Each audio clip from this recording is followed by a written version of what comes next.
மறக்காமல் எங்கள் சேனலுக்கு சப்ஸ்கிரைப் பண்ணுங்கள். பக்கத்தில் இருக்கிற பெல் சிம்லையும் கிளிக் பண்ணுங்கள்.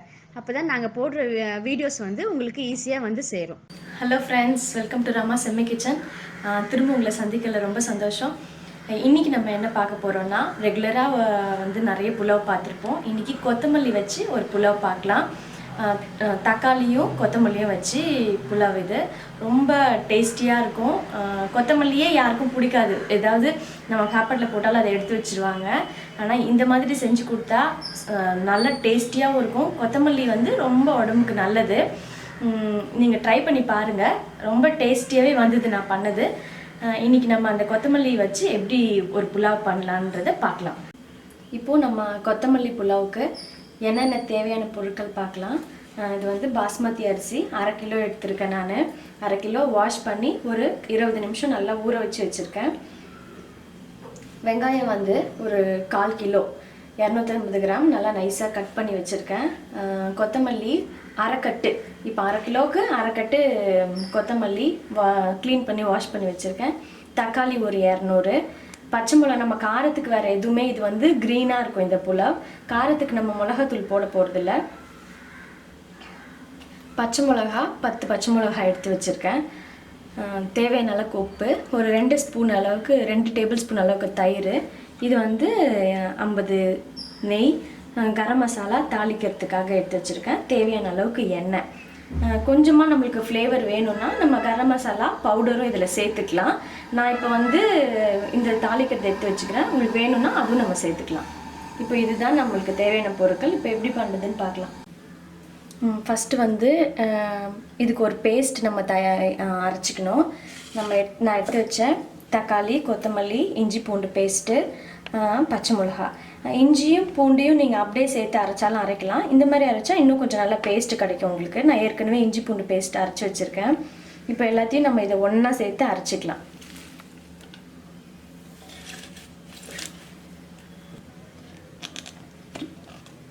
இப்போ வந்து நம்ம எல்லாத்தையும் போட்டு நல்லா அரைச்சாச்சு.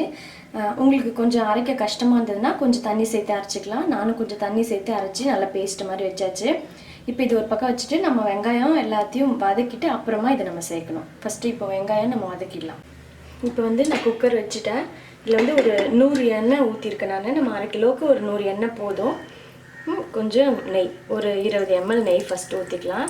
கடைசியாக கொஞ்சம் நெய் ஊற்றிக்கலாம்.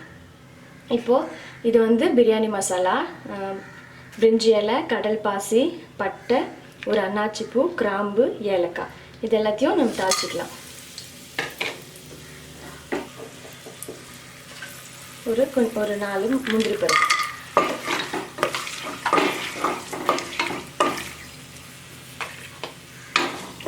இது எல்லாமே நல்லா ரோஸ்ட் ஆகும்போது நம்ம வெங்காயம் போட்டுடலாம். இப்போ வந்து வெங்காயம் நல்லா வதங்கிடுச்சு. நீங்கள் பார்த்தீங்கன்னா கொஞ்சம் கோல்டன் ப்ரௌனாக வந்துடுச்சு. இப்போ இந்த ஸ்டேஜில் கொஞ்சமாக மஞ்சத்தூள்,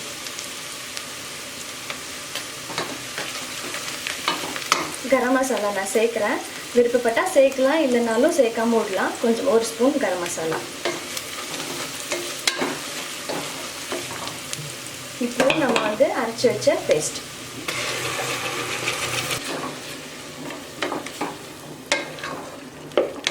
இப்போ நம்ம போட்டதை ஒரு 2 நிமிஷம் மட்டும் வதக்கினா போதும். வதக்கினா கொஞ்சம் கொத்தமல்லி வந்து உங்களுக்கு ரொம்ப நேரம் வதங்கணும்னு அவசியம் இல்லை. ஒரு 2-3 நிமிஷம் வதக்கிட்டு இப்போ இந்த புலாவுக்கு தேவையான அளவுக்கு நம்ம தண்ணி ஊற்றிடலாம். வந்து கொஞ்சம் வதங்கிடுச்சு ஒரு 2 நிமிஷம். இப்போ நம்ம எடுத்து வச்ச தயிர் இந்த ஸ்டேஜில் ஊற்றிக்கலாம். தயிர் வந்து இந்த புலாவுக்கு டேஸ்ட்டு கொடுக்கும். அதே சமயம் ரைஸும் நல்லா சாஃப்டாக இருக்கும். சப்போஸ் வந்து ரொம்ப டேஸ்டியாக வேணும் அப்படின்னா நீங்கள் தேங்காய் பால் கூட யூஸ் பண்ணலாம். தேங்காய் பால் யூஸ் பண்ணும்போது தயிரை நம்ம ஊற்றக்கூடாது. தண்ணி ஊற்றுறதுக்கு பதிலாக பாதி தண்ணியும் பாதி தேங்காய் பாலும் ஊற்றிக்கலாம். இன்னும் நல்ல டேஸ்ட்டாக இருக்கும். இப்போ நல்லா உங்களுக்கு வந்து கொதி வருது. இந்த ஸ்டேஜில் புலாவுக்கு தேவையான அளவுக்கு தண்ணி. எப்பவுமே அரிசி நம்ம எதில் எடுக்கிறோமோ 1க்கு 2 பங்கு தண்ணி ஊற்றணும். 1/2 கிலோ அரிசி எடுத்தேன். இப்போ இதால் 2 டம்ளர். இது வந்து 1/4 கிலோ டம்ளர். இதால் 2 டம்ளர் அரிசி எடுத்தேன். இப்போது 4 டம்ளர் தண்ணி ஊற்றணும். இதால் நான் வந்து 1 டம்ளர் தண்ணி வந்து இந்த மிக்சியில் நம்ம அரைச்ச பேஸ்ட்டெல்லாம் ஒட்டியிருந்ததுனால 1 டம்ளர் தண்ணியை அலம்பி ஊற்றுறேன். இன்னும் 3 டம்ளர் தண்ணி நம்ம இதில் ஊற்றணும். டம்ளர் தண்ணி ஊற்றியாச்சு. இப்போ இது நல்லா கொதி வந்த உடனே நம்ம ரைஸ் சேர்க்கலாம். இப்போ உப்பு போட்டுடலாம். எப்பவுமே வந்து 1 கிலோ அரிசிக்கு நம்ம கையால் கொஞ்சம் இந்த மாதிரி ஒரு பிடிச்சி போட்டால் கரெக்டாக இருக்கும். இப்போ நம்ம 1/2 கிலோ எடுத்துருக்கறதுனால பாதி போடலாம். கல் உப்பு போட்டிங்கன்னா வந்து உடம்புக்கும் நல்லது, உங்களுக்கு அளவும் நல்லா தெரியும். உங்களுக்கு பழகிடுச்சுன்னா இப்போ பாதி அளவுக்கு போடுறேன். உப்பு எப்பவுமே வந்து தண்ணியில் கொதிச்சதுக்கப்புறம் உப்பு டேஸ்ட் பார்க்கும்போது உப்பு லைட்டாக கறிக்கணும். அப்போ தான் நம்ம ரைஸ்க்கு உப்பு கரெக்டாக இருக்கும்னு அர்த்தம். இப்போ இது கொதிக்கிற வரைக்கும் நம்ம வெயிட் பண்ணலாம். நல்லா தண்ணி கொதி வந்துடுச்சு. இப்போ நம்ம அரிசி சேர்த்துக்கலாம்.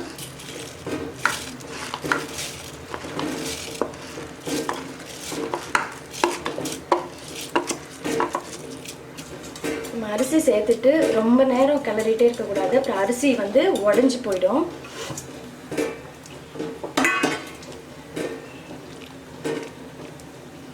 நீங்கள் இது வந்து நல்லா தெரிஞ்சவங்களா இருந்தால் விசில் வச்சு வேக விடலாம். இல்லைன்னா இது நல்லா இப்படி திறந்த மாதிரியே நீங்கள் நடுவில் கொஞ்சம் கொஞ்சம் அப்படியே கிளறி விட்டு அப்படியே கூட தம் வைக்கலாம். இப்போ நான் அது எப்படின்னு பார்க்கலாம் நம்ம. இப்போ இதை வந்து மூடி போட்டு நல்லா கொதி வர அளவுக்கு மூடி வச்சிடலாம். விசில் போடாமல் ஜஸ்ட் இப்படி மூடினாலே போதும். ஒரு 5 நிமிஷம் கழித்து நல்லா ஒரு வாட்டி கிளறி விடலாம். பார்த்தீங்கன்னா தண்ணியும் அரிசியும் போட்டு மூடி வச்சுருந்தேன். நான் நடுவில் நல்லா கிளறி விட்டேன், ரொம்ப உடையாமல். இப்போ தண்ணி ஃபுல்லாக ட்ரை ஆகி கொஞ்சமாக இப்போ கொஞ்சம் அப்படியே கலந்த மாதிரி இருக்குது. இப்போ இது வந்து நல்லா ட்ரை ஆகி பொலன்னு ஆகணும். அதுக்கு வந்து தோசைக்கல்ல வச்சுட்டு தம் போட்டுடலாம்.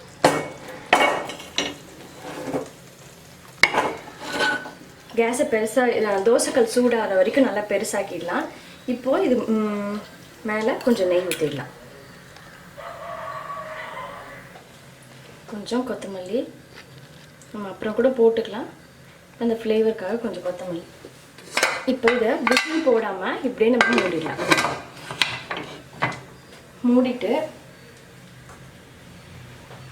இந்த மாதிரி ஒரு தேங்காய் பூ டவல் வந்து இப்போது இந்த ப்ரெஷர் வந்து வெளியில் போகாமல் இருக்கிறதுக்கு இப்படி மூடினா போதும். இந்த கல் சூடானதுக்கப்புறமா ஃபுல்லாக நம்ம சிம்மில் வச்சிடலாம். ஃபுல்லாக சிம்மில் வச்சுட்டா இது ஒரு 10 நிமிஷம் நீங்கள் தம்மில் வச்சிங்கன்னா நம்ம ரைஸ் வந்து நல்லா தனித்தனியாக உதிரியாக வந்துடும். இப்போ 10 நிமிஷம் இதே மாதிரி தம்மில் இருக்கட்டும். இப்போ வந்து 10 நிமிஷம் ஆயிடுத்து நம்ம தம் வச்சு. இப்போ எடுத்துகிட்டு நம்ம திறந்து பார்க்கலாம். கேஸை சுவிட்ச் ஆஃப் பண்ணிடலாம்.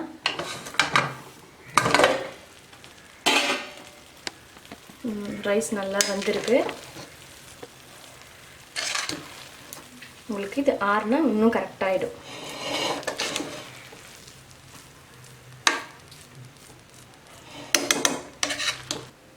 இப்போ வந்து நம்ம கொத்தமல்லி புலாவ் ரெடி ஆயிடுச்சு. நல்லா கம்மன்னு வாசனையே சூப்பராக இருக்குது. கண்டிப்பாக நீங்கள் இதை ட்ரை பண்ணி பாருங்கள். ட்ரை பண்ணி சாப்பிட்டு பார்த்துட்டு கண்டிப்பாக இது நல்லா இருக்குன்னு நீங்களே சொல்லுவீங்க. ரொம்ப ஹெல்த்தியானது, டேஸ்டியானது, ரொம்ப ஈஸியானது கூட. கண்டிப்பாக இந்த கொத்தமல்லி புலாவை நீங்கள் ட்ரை பண்ணி பாருங்கள். கொத்தமல்லி புலாவ் ரெடி ஆயிடுச்சு. நல்ல ஸ்மெல்லே செம்ம சூப்பராக வந்தது. டேஸ்ட் பண்ணி பார்த்தேன், நல்லா இருந்தது. உங்களுக்கு வித்தியாசமாக இருக்கும். உங்களுக்கு எப்பவுமே நம்ம புதினாலே வந்து புலாவ் செஞ்சு சாப்பிட்ருப்போம். கண்டிப்பாக இதை நீங்கள் ட்ரை பண்ணி பாருங்கள், உங்களுக்கு ரொம்பவே பிடிக்கும். ட்ரை பண்ணி பார்த்துட்டு உங்கள் லைக்ஸ் அண்ட் கமெண்ட்ஸ் எங்களுக்கு மறக்காமல் அனுப்புங்க. உங்களுக்கு ஏதாவது டிஷ்ஷஸ் வேணும், இல்லை ஏதாவது டவுட்டாக இருந்தால் கண்டிப்பாக எங்ககிட்ட கேளுங்க. மறக்காமல் எங்கள் சேனலுக்கு சப்ஸ்கிரைப் பண்ணுங்கள். அடுத்த ஒரு சூப்பரான டிஷ்ஷில் உங்களை நான் சந்திக்கிறேன். பாய்.